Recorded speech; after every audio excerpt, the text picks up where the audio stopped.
And, of course, the government shutdown still continues to throw people out on the streets. It does? Well, I haven't seen any coverage on that. I haven't seen any either. That's weird. It's weird because how many of these have we been through, Glenn, over the years? An uncountable amount. Oh, and before they even start, they are at the food banks going, there's not enough food in the food bank. Yeah.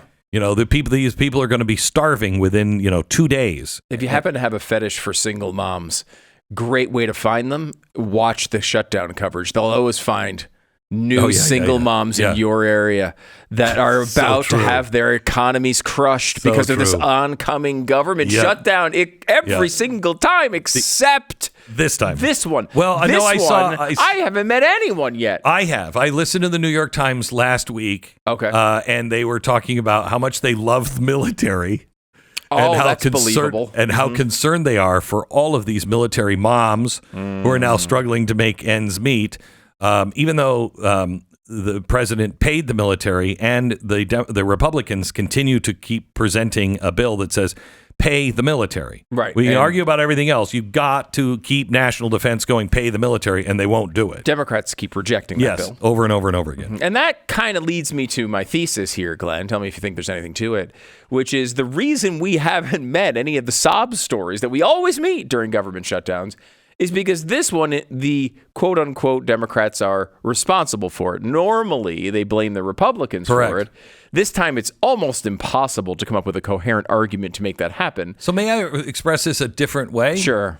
The mainstream media is just a propaganda organ for the Democratic Party? Oh, yes. Maybe that's it. It could be. Maybe that is it. Yeah. Because I'm fascinated by that. Because I've always found that to be kind of silly, right? Like, you can always find individual people who are going through a tough time based on any policy. You right? Like, close it for 3 days. It's not been. Isn't this the longest shutdown in history? I think not yet. No, but it is. It's. I mean, let's see if there's since when. Since when? I've not seen one go this long. There's one in Trump's administration. First administration was 35 days, I believe, which was the record. The longest record was 35 days. Kalshi has a market on this to see, which is interesting. 55% chance it goes over 35 days. Oh, I think he could go through Christmas. Well, it's hard to.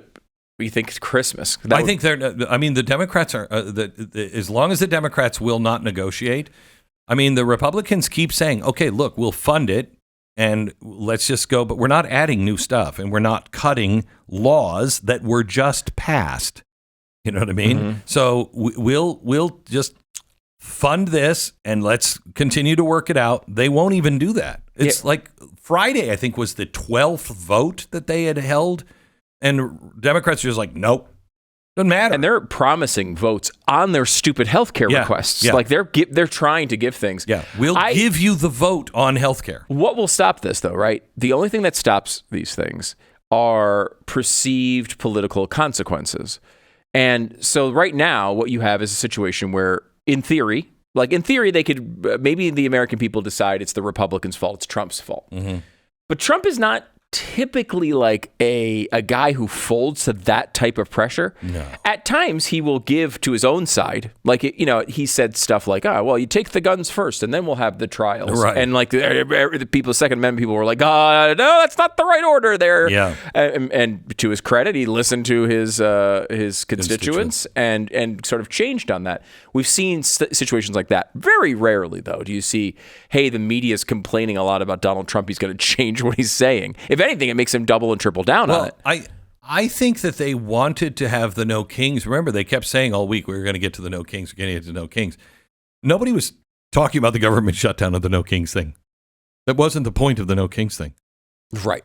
It wasn't being covered at all. The Democrats got no gain out of that. No gain.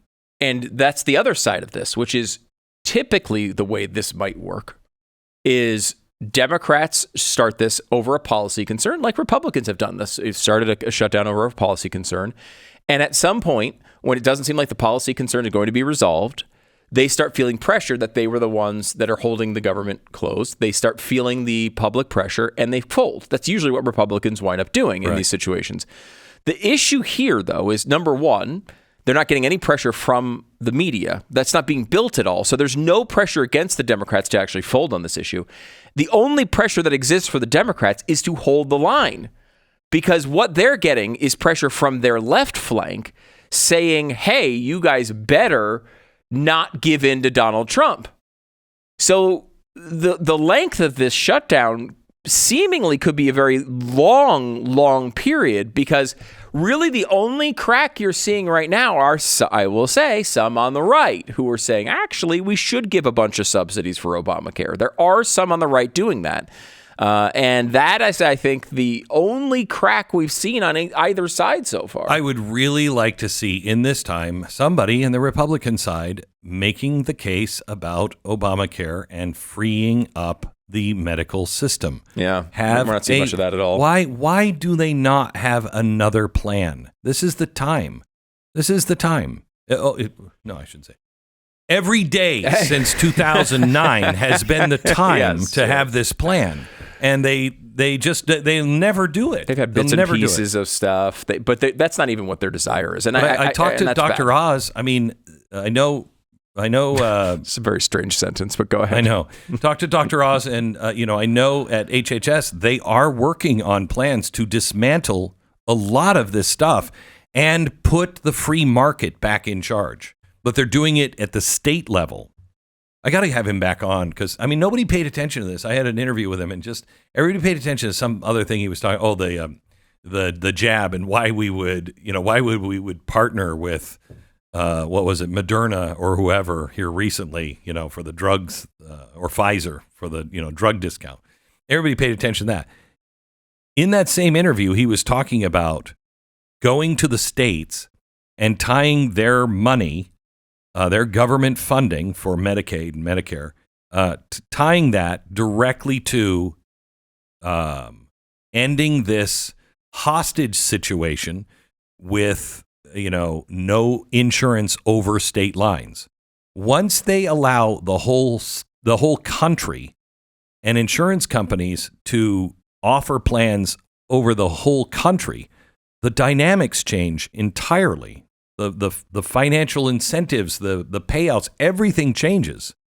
And that's supposed to be happening in the next 30, 40 days, and we'd see it over the next year. I would love to see them start to come up with new plans. Why is that face? You have this face. No, I'm looking at me. I'm listening to you, but also looking at just something I'm noticing on these markets for how long the shutdown will last. Yeah. So it has been, I'm looking at over 40 days, for example. It has been a slow and steady rise. Like at the beginning, it was 10% chance it would go over 40 days. Slow and steady rise all the way up to a 55%, 57% chance as of 5 hours ago. In the last 5 hours, it's dropped from 57 to 38. Now, what is that? Famously, there's a lot of people on these markets. A lot of people who know a lot about these things in these markets. We saw we've seen many things happen, like who's going to play at the, who's going to play, who is going to win the Nobel Prize was one of them. Person who was not barely even listed at 1% suddenly in the last few hours just kind of shot up. Somebody who knows something was in there buying.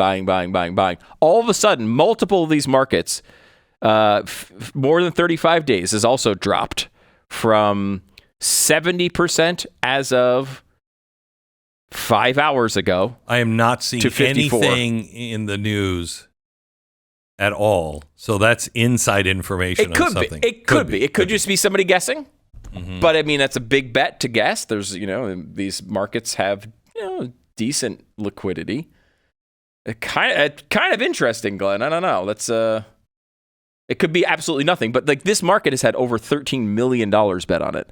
How long these things go. So to move them, that's a lot of money. Sometimes can be a lot of money. Yes, it depends. The other thing, what is gold? Is it still at $43.25 today?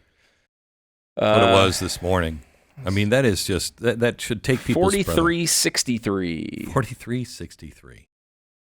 I mean, you want to talk about a chart that is consistent. It's consistent up movement from the beginning of 2024 till today, but really, rocket ship up in the last 3 months. This is the world saying things are changing. That's the thing you have to take from that is the world is saying the financial center will not hold as far as the way we have set up the entire world, with America being the big mover and shaker. When Biden went in and said we're going to take all these assets from Russia, he violated that system. We're no longer going to let them use the SWIFT system. All of that began this unraveling.